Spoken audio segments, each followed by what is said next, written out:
Penyusunan selanjutnya tentang penyusunan dan komisi AMDAL. Nah, tentang hal ini diatur di dalam pasal 26 sampai dengan pasal 33 Undang-Undang Penataan dan Pengelolaan Lingkungan Hidup. Itu disusun oleh Pemrakarsa dengan melibatkan masyarakat. Nah, apa itu Pemrakarsa? Pemrakarsa adalah setiap orang atau instansi pemerintah yang bertanggung jawab atas suatu usaha dan atau kegiatan yang akan dilaksanakan. Nah, AMDAL ini disusun oleh Pemrakarsa dan tentunya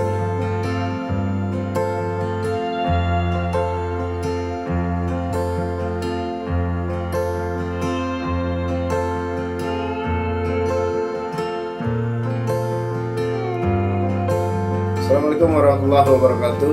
Alhamdulillahirrahmanirrahim. Wa akibatul muttaqin. Wassalatu wassalamu ala asyrafil anbiya'i wal mursalin wa ala alihi wa sahbihi rasulillahi ajma'in. Semoga kehadiran Allah atas segala nikmat dan karunia yang telah diberikan kepada kita selama ini. Dan saking banyaknya nikmat yang diberikan Allah kepada kita di dalam Al-Quran, Allah berfirman, sekali-kali engkau menghitung nikmat yang telah aku berikan kepadamu, niscaya kalau engkau menghitung nikmat yang aku berikan, engkau jadikan lautan sebagai tintanya dan ranting pohon sebagai penanya, maka tidak akan pernah cukup untuk menghitung nikmatku kepadamu. Nah, kira-kira begitu bunyi ayatnya dalam arti bahasa Indonesia, tidak dalam arti 100% arti ayat tersebut, tetapi kira-kira itulah yang disampaikan dalam Al-Quran oleh Allah Subhanahu wa Ta'ala. Saking banyaknya nikmat yang diberikan kepada kita makhluknya di dunia ini.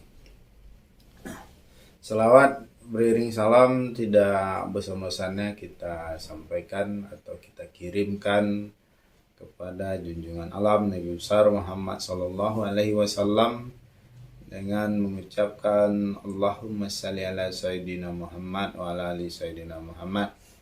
Mudah-mudahan dengan banyaknya kita berselawat kepada beliau, Allah izinkan beliau kelak memberikan syafaat kepada kita dan beliau akui kita sebagai umat beliau, sehingga kita termasuk orang-orang yang beruntung yang memperoleh pertolongan di sisi Allah Subhanahu wa Ta'ala. Kita kembali ke dalam perkuliahan dalam mata kuliah hukum lingkungan pada Fakultas Hukum Universitas Muhammadiyah Riau. Nah, sebelum kita membahas tentang materi perkuliahan pada pertemuan yang ke-6 ini, maka ada baiknya juga kita mendoakan saudara-saudara kita yang telah terdahulu atau orang-orang tua kita, guru-guru kita yang terdahulu. Mudah-mudahan Allah ampunkan dosa-dosa mereka, diberikan tempat yang layak di sisi Allah dan diterima segala amal ibadahnya. Dan bagi saudara-saudara kita yang sedang mengalami kesulitan, mudah-mudahan Allah lapangkan kesulitannya, Allah angkat kesulitan yang dialami dan diberikan kelapangan oleh Allah Subhanahu wa Ta'ala. Dan bagi saudara-saudara kita yang sedang sakit barangkali, mungkin mudah-mudahan sama-sama kita doakan agar saudara-saudara kita tersebut diangkat segala penyakitnya dan diberikan segala kesembuhan seperti keadaannya semula. Saudara-saudari sekalian, mahasiswa Fakultas Hukum Universitas Muhammadiyah Riau, kali ini kita akan membahas tentang penataan wajib hukum lingkungan dalam dua aspek atau dalam dua materi. Yang pertama itu tentang tata ruang, yang kedua analisis dampak lingkungan perizinan. Nah, pada pertemuan kali ini kita saya akan membahas atau menjelaskan beberapa slide yang sudah saya buat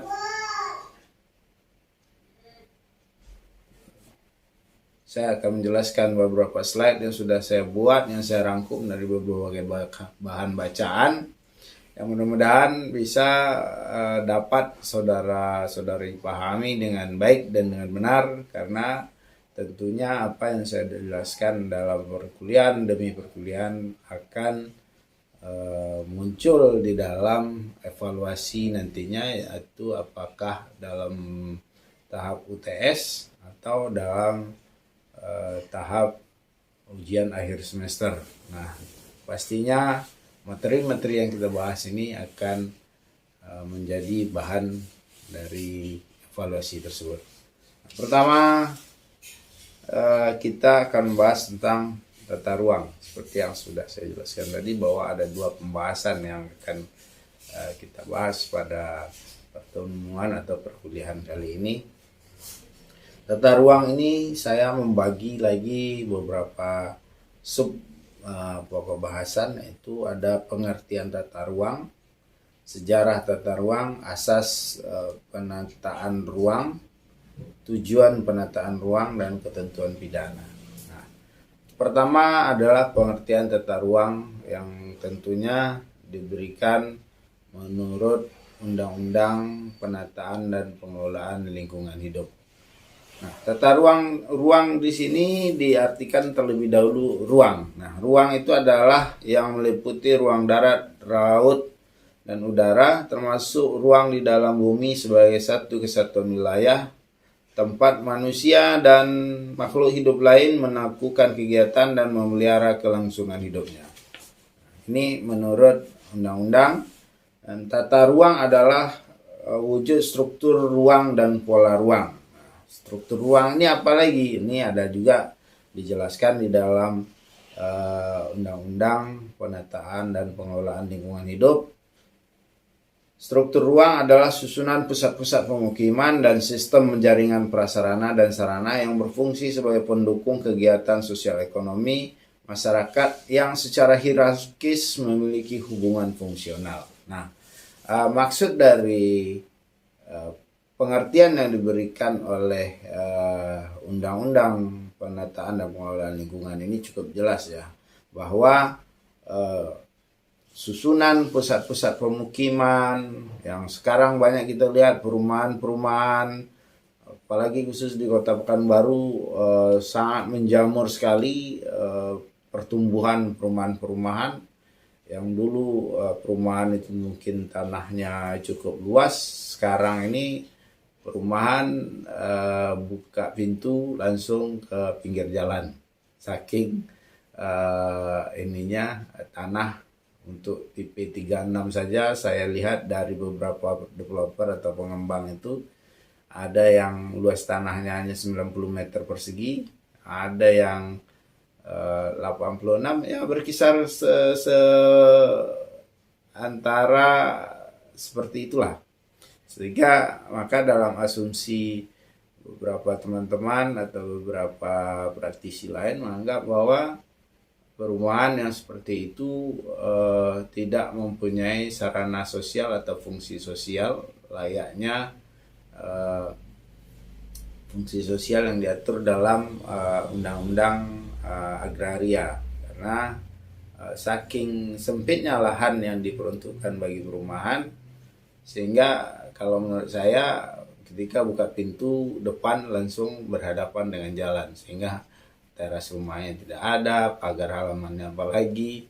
Ya mungkin juga karena ini pertumbuhan manusia yang cukup cepat di Kota Pekanbaru ini, dan sedangkan pertumbuhan lahan itu tidak pernah bertambah.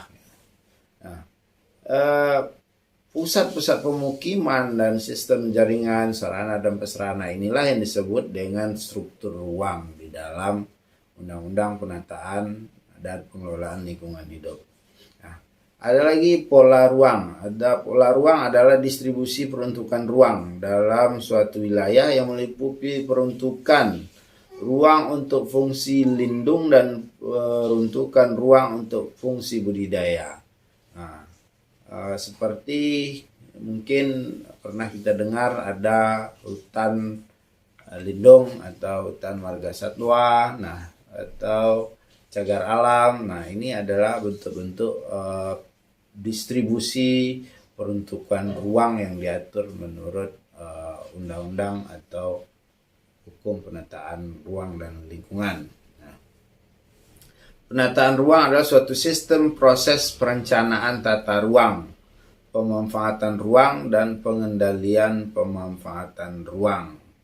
Nah, ini tentang apa yang dimaksud dengan penataan ruang.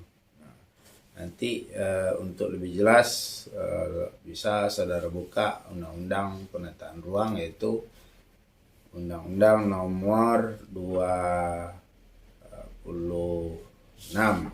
atau Undang-Undang nomor nanti bisa saudara buka dalam Undang Penataan Ruang tentang pengertian-pengertian yang terkait dengan tata ruang tersebut. Nanti bisa dibuka dalam Undang-Undang Penataan Ruang tentang pengertian-pengertian tata ruang, ruang, struktur ruang, pola ruang, dan penataan ruang seperti yang sudah saya jelaskan tadi. Sekarang kita lihat tentang pengertian tata ruang yang diberikan oleh para ahli yang sudah banyak buku atau literatur yang mereka buat yang tentang pembahasan hukum lingkungan. Pertama ada pendapat dari Muhammad Daud Silalahi. Nah, menurut Muhammad Daud Silalahi ini tata ruang dapat diartikan suatu susunan ruang yang teratur, mencakup pengertian serasi dan sederhana sehingga mudah dipahami dan dilaksanakan. Pada tata ruang yang ditata adalah tempat berbagai kegiatan serta sarana dan prasarananya dilaksanakan. Tata ruang yang baik dapat dilaksanakan dari segala kegiatan. Menata yang baik disebut penataan ruang. Dalam hal ini penataan ruang terdiri dari 3 kegiatan utama, yakni perencanaan tata ruang, perwujudan tata ruang, dan pengendalian tata ruang. Ini menurut pendapat Daud Silalahi. Sedangkan menurut Karmono Mangun Soekarjo, ruang adalah wadah kehidupan beserta sumber-sumber daya alam yang terkandung di dalamnya meliputi bumi, air, dan udara sebagai suatu kesatuan. Nah, ada lagi menurut pendapat Acha Sugandi, ruang adalah wujud fisik lingkungan di sekitar kita ya, dalam dimensi geografis dan geometris baik horizontal maupun vertikal yang meliputi daratan, laut, dan udara beserta isinya yang secara paleontologis materialnya berarti tempat pemukiman atau habitat. Nah, itu menurut Acha Sugandi. Ada lagi menurut pendapat R.E. Suryaatmaja. Menurut Suryaatmaja bahwa materi, energi, ruang, waktu, dan keanekaragaman semuanya termasuk kategori sumber alam. Jika ruang terlalu sempit bagi suatu populasi yang tinggi kepadatannya, misalnya ada kemungkinan terjadinya gangguan terhadap proses pembiakan. Nah, ini mungkin ada dampak yang terjadi akibat globalisasi dan kemajuan pembangunan. Misalnya habitat hutan, hutan sebagai tempat atau habitat hewan-hewan yang hidup sebagai keanekaragaman hayati yang mungkin kita bisa ambil contoh seperti gajah Sumatera. Gajah Sumatera yang habitatnya adalah di beberapa hutan di Riau yang saat ini keadaannya makin terjepit di tengah desakan pembangunan yang dilakukan oleh manusia khususnya sehingga mengurangi tempat daya jelajah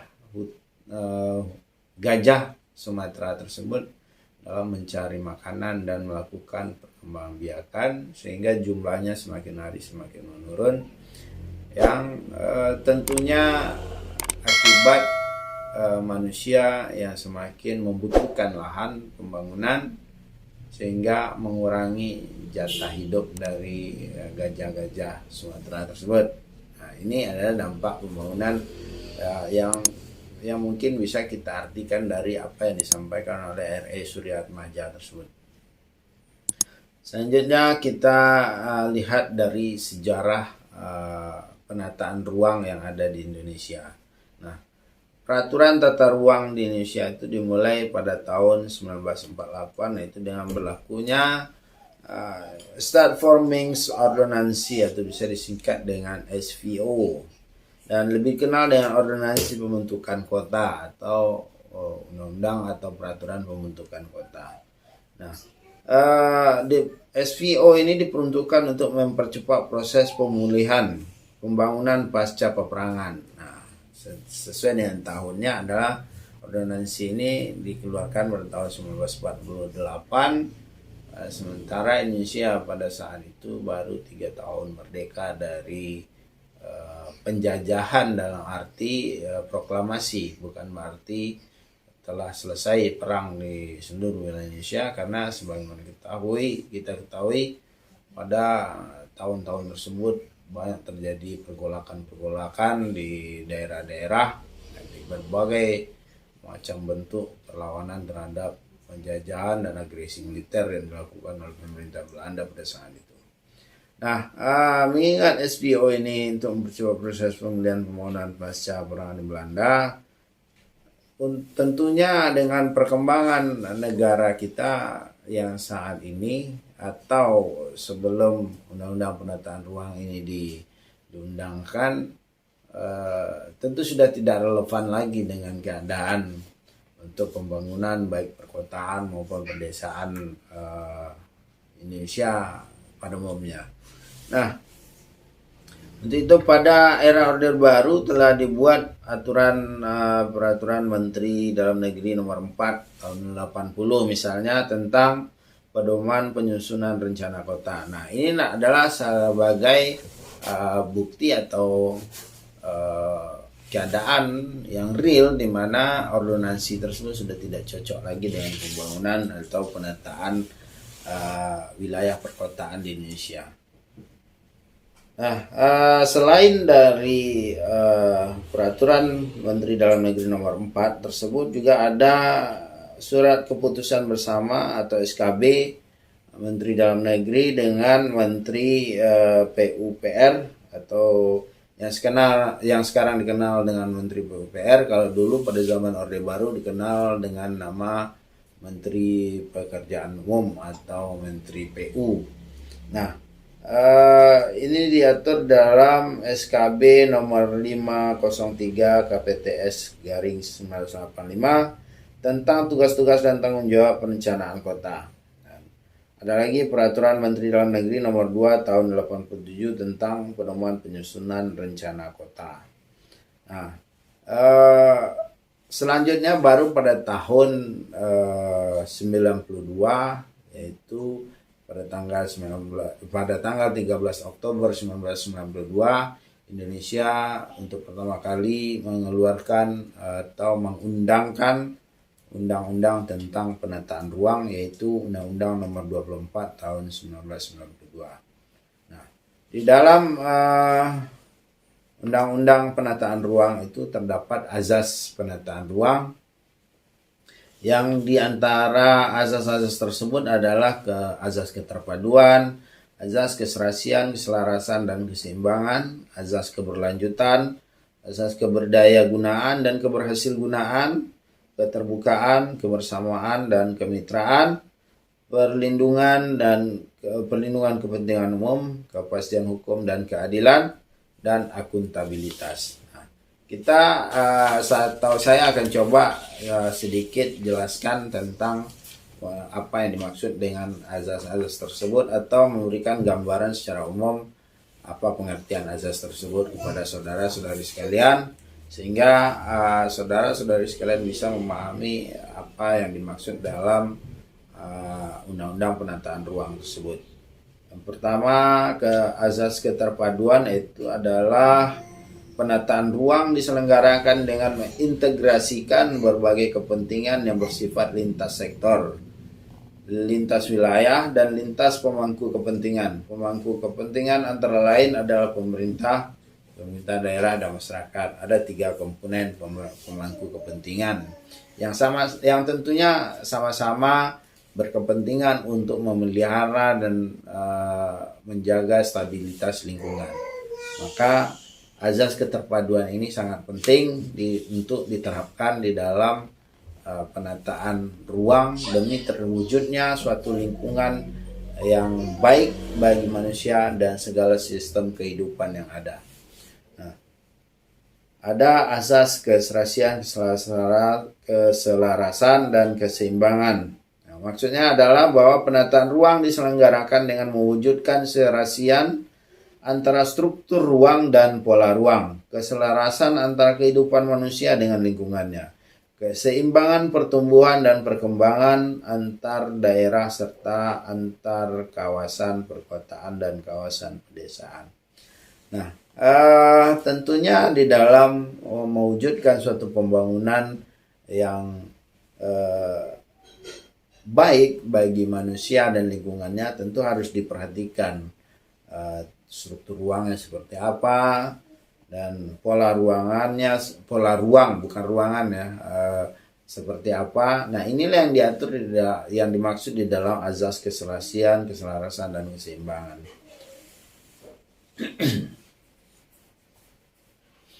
Selanjutnya kita lihat lagi asas keberlanjutan. Maksudnya adalah penataan ruang diselenggarakan dengan menjamin kelestarian dan kelangsungan daya dukung dan daya tampung lingkungan dengan memperhatikan kepentingan generasi mendatang. Nah, asas keberlanjutan ini menitik beratkan pada apa yang kegiatan yang dilakukan atau usaha yang dilakukan pada saat ini tentunya harus mempertimbangkan pada keadaan generasi yang akan datang, sehingga pemanfaatan ruang yang diatur di dalam penataan ruang ini benar-benar suatu penataan ruang yang berkelanjutan antara kehidupan generasi sekarang dengan generasi yang akan datang. Selanjutnya ada keberdayagunaan dan kehasilgunaan adalah penataan ruang diselenggarakan dengan optimal memanfaatkan ruang dan sumber daya yang terkandung di dalamnya serta menjamin terwujudnya tata ruang yang berkualitas. Terus ada keterbukaan. Nah, penataan ruang diselenggarakan dengan memberikan akses yang seluas-luasnya kepada masyarakat untuk mendapatkan informasi yang berkaitan dengan penataan ruang. Artinya penataan ruang yang dilakukan atau diselenggarakan oleh pemerintah itu tidak boleh ada sesuatu hal yang ditutup-tutupi untuk kepentingan pihak-pihak tertentu misalnya, tetapi harus ada keterbukaan informasi yang disampaikan kepada masyarakat yang berkaitan dengan penataan ruang yang dilakukan tersebut. Artinya sehingga masyarakat bisa mengetahui atau juga bisa melakukan suatu kajian jika tata ruang ini dilakukan untuk suatu kegiatan A misalnya, maka masyarakat tentu akan berhitung-hitung dengan risiko apa yang ditimbulkan terhadap kegiatan A tersebut. Nah, maka sangat penting bagi pengelolaan tata ruang ini untuk melakukan suatu keterbukaan atau memberikan informasi yang sejelas-jelasnya kepada masyarakat. Nah, kebersamaan dan kemitraan ini adalah penataan ruang diselenggarakan dengan melibatkan seluruh pemangku kepentingan. Pemangku kepentingan sudah saya jelaskan tadi. Perlindungan kepentingan umum artinya adalah ruang diselenggarakan dengan mengutamakan kepentingan masyarakat, tidak mengutamakan kepentingan pihak-pihak tertentu atau mengutamakan kepentingan kelompok-kelompok tertentu, tetapi harus mengutamakan kepentingan masyarakat dalam artian umum atau artian secara garis besar, apakah kepentingan tersebut baik atau kegiatan tersebut baik untuk kepentingan masyarakat yang ada tanpa memperhatikan suku, agama, ras atau latar belakang lainnya. Dan selanjutnya kita bahas tentang, atau saya akan jelaskan tentang tujuan penataan ruang. Nah, tujuan penataan ruang adalah pertama terwujudnya keharmonisan antara lingkungan alam dengan lingkungan buatan. Nah, lingkungan alam seperti hutan. Nah, hutan atau belantara tentu adalah ruang yang sudah terbentuk atau terpola sebelumnya berdasarkan keadaan alam sekitar. Nah, sedangkan lingkungan buatan adalah seperti pemukiman masyarakat atau pertumbuhan perkotaan. Ini adalah lingkungan buatan. Nah, tujuan penataan ruang ini adalah adanya keharmonisan antara lingkungan yang alam dengan lingkungan yang dibuat oleh manusia tersebut. Nah, terwujudan keterpaduan dalam penggunaan sumber daya alam dan sumber daya buatan dengan memperhatikan sumber daya manusia. Dan terwujudnya perlindungan fungsi ruang dan pencegahan dampak negatif terhadap lingkungan akibat pemanfaatan ruang. Nah, ini adalah tujuan penataan ruang sebagaimana yang diatur di dalam Undang-Undang Penataan Ruang. Nah, bagaimana kelanjutannya? Kelanjutan tentu dilaksanakan berdasarkan kegiatan-kegiatan pemerintah di dalam pengelolaan penataan ruang, tidak hanya terpaku pada tujuan yang sudah ditetapkan undang-undang, tetapi bisa juga melakukan kajian-kajian apakah tujuan penataan ruang ini sesuai dengan kebutuhan hidup manusia terhadap lingkungannya, dan kebutuhan dan keadaan lingkungan yang lebih baik tentunya harus lebih diutamakan di dalam menentukan tujuan penataan ruang tersebut. Selanjutnya ada tentang ketentuan pidana. Nah, ketentuan pidana ini ada di dalam Undang Penataan Ruang itu diatur mulai dari pasal 69 sampai dengan pasal 75. Nah, di mana ada ancaman pidana yang terendah 3 tahun.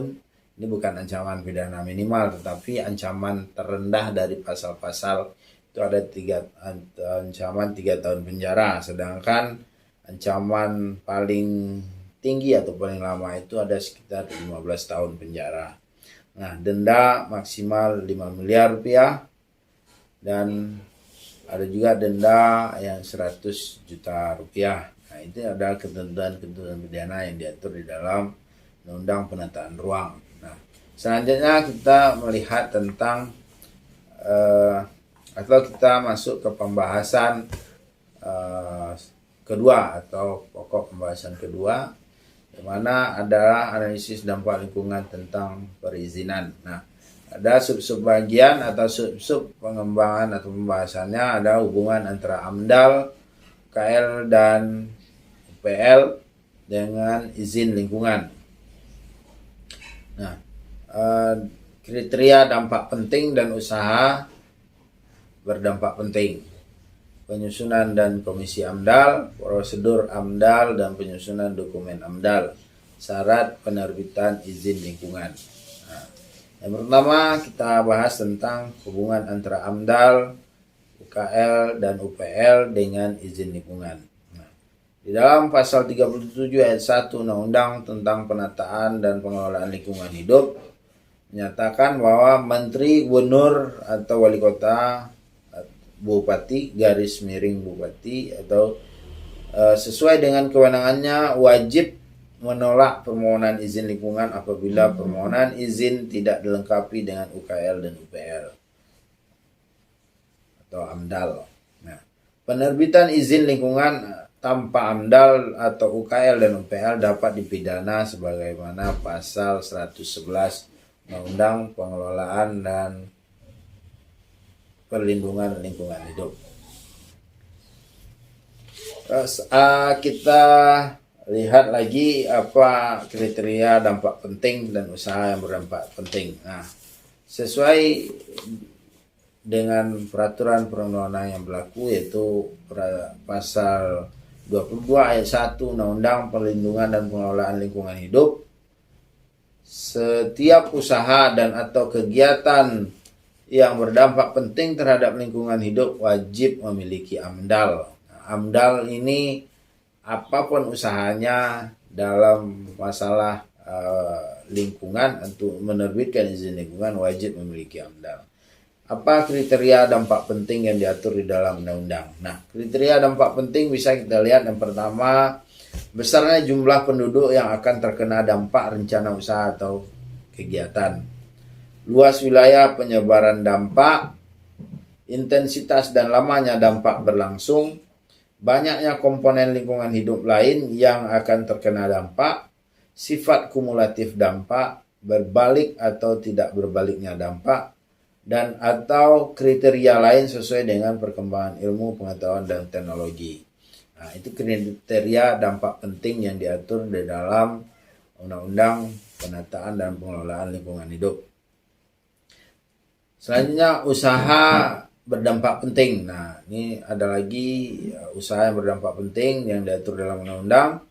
Yang pertama, pengubahan bentuk lahan dan bentuk alam. Kedua, eksploitasi sumber daya alam, baik yang terbarukan maupun yang tidak terbarukan. Proses dan kegiatan yang secara potensial dapat menimbulkan pencemaran dan atau kerusakan lingkungan hidup, serta pemborosan dan kemerosotan sumber daya alam dalam pemanfaatannya, sumber dan kegiatan yang hasilnya dapat mempengaruhi lingkungan alam, lingkungan buatan, serta lingkungan sosial dan budaya. Proses dan kegiatan yang hasilnya akan mempengaruhi pelestarian kawasan konservasi sumber daya alam dan atau perlindungan cagar budaya.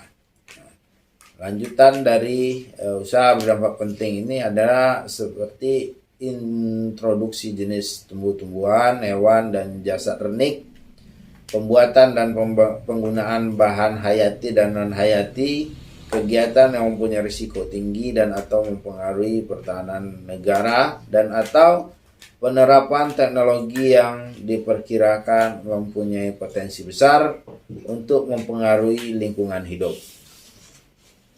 Penyusunan selanjutnya tentang penyusunan dan komisi AMDAL. Nah, tentang hal ini diatur di dalam pasal 26 sampai dengan pasal 33 Undang-Undang Penataan dan Pengelolaan Lingkungan Hidup, yaitu disusun oleh Pemrakarsa dengan melibatkan masyarakat. Nah, apa itu Pemrakarsa? Pemrakarsa adalah setiap orang atau instansi pemerintah yang bertanggung jawab atas suatu usaha dan atau kegiatan yang akan dilaksanakan. Nah, AMDAL ini disusun oleh Pemrakarsa dan tentunya melibatkan masyarakat. Masyarakat yang mana? Tentu adalah masyarakat yang akan terkena dampak atau masyarakat yang akan terdampak dari suatu kegiatan tentang atau suatu proyek yang dilaksanakan oleh pemerintah tersebut. Nah, tentu mereka lah yang akan dilibatkan di dalam penyusunan AMDAL-nya. Nah, apakah di dalam kegiatan-kegiatan pemerintah selama ini sudah ada dilibatkan masyarakat di dalam komisi AMDAL atau penyusunan AMDAL-nya? Nah, itu tentu perlu kita lakukan telaah atau perlu kita lakukan penelusuran atau penelitian kepada kegiatan-kegiatan yang sudah dilakukan sebelumnya. Nah, selanjutnya ada komisi AMDAL. Nah, komisi AMDAL itu diatur dalam pasal 29 Undang-Undang Perlindungan dan Pengelolaan Lingkungan Hidup. Dokumen AMDAL dinilai oleh komisi AMDAL yang dibentuk oleh Menteri, Gubernur, atau Bupati, Wali Kota sesuai dengan kewenangannya. Komisi penilai AMDAL wajib memiliki lisensi dari Menteri, Gubernur, dan atau Bupati, Wali Kota sesuai dengan kewenangannya. Persyaratan dan tata cara lisensi sebagaimana dimaksud pada ayat 2 diatur dengan peraturan Menteri. Nah, ini tentang Komisi AMDAL. Dan kita lihat selanjutnya tentang keanggotaan terhadap Komisi AMDAL itu sendiri. Keanggotaan Komisi AMDAL itu terdiri pertama dari instansi lingkungan hidup. Nah, mungkin bisa Kementerian Lingkungan Hidup kalau Komisi AMDAL-nya setingkat yang dibentuk oleh Menteri. Nah, terus juga ada Dinas Lingkungan Hidup, baik dinas di tingkat provinsi atau dinas di tingkat kabupaten kota. Nah, terus selanjutnya ada instansi teknis terkait. Nah, instansi teknis terkait ini misalnya tergantung kepada proyek atau kegiatan apa yang sedang dilakukan. Sebagai contoh kita lihat atau kita ambil dari kegiatan atau usaha penambangan. Nah, tentu instansi terkaitnya adalah Kementerian Energi dan Pertambangan atau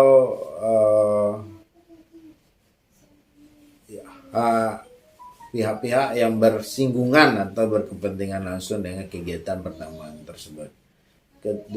Ketiga ada pakar di bidang pengetahuan yang terkait dengan jenis usaha atau kegiatan yang sedang dikaji.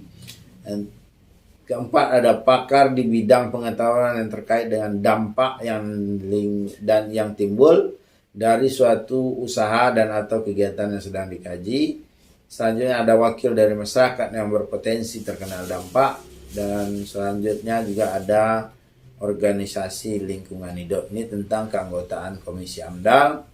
Sedangkan prosedur AMDAL untuk penyusunan atau dokumen AMDAL-nya juga ada diatur dalam pasal 4 dan pasal 5 Peraturan Pemerintah Nomor 27 Tahun 2012.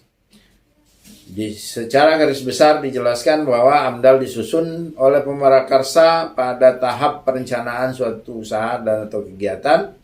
Lokasi rencana usaha dan atau kegiatan wajib sesuai dengan rencana tata ruang. Nah, inilah ada AMDAL ini berkaitan dengan tata ruang atau pembahasan kita yang pertama tadi. Dalam hal lokasi rencana usaha dan atau kegiatan tidak sesuai dengan rencana tata ruang, dokumen AMDAL tidak dapat dinilai dan wajib dikembalikan kepada pemrakarsa. Nah, selanjutnya ada tentang syarat penerbitan izin lingkungan atau perizinan. Izin kegiatan atau suatu usaha yang berdampak lingkungan diatur di dalam pasal 36 Undang-Undang Penataan dan Pengelolaan Lingkungan.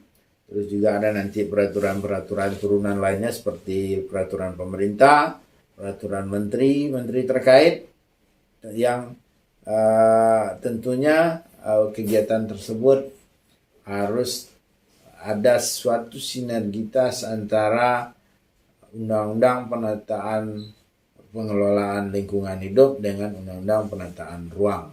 Nah, demikian materi perkuliahan kita kali ini. Mudah-mudahan apa yang saya sampaikan ini bagi saudara-saudari sekalian ada manfaatnya, dan juga bagi para sobat-sobat YouTubers yang selalu setia untuk mengikuti informasi ataupun kajian-kajian perkuliahan disampaikan oleh dalam channel ini. Mudah-mudahan ada manfaat bagi teman-teman YouTubers khususnya terhadap lingkungan-lingkungan sekitar, sehingga sobat-sobat sekalian bisa kritis terhadap pemanfaatan lingkungan atau ruang yang ada di tempat sobat-sobat YouTuber sekalian berada atau tinggal atau berdomisili. Mudah-mudahan kita bisa diberikan umur panjang sehingga kita bisa dipertemukan dalam pertemuan-pertemuan kuliah selanjutnya, atau mudah-mudahan ada kesempatan bagi rekan-rekan untuk bisa mengikuti perkuliahan daring yang dilaksanakan oleh kampus Universitas Muhammadiyah Riau. Dan semoga bagi teman-teman sekalian hal ini menjadi suatu tambahan wawasan yang tentunya berdaya guna atau bermanfaat bagi kehidupan teman-teman sekalian, dan juga bermanfaat bagi saya yang menyampaikan dalam hal ini, sehingga menambah wawasan dan pengetahuan saya Demikian, lebih dan kurang, mohon maaf.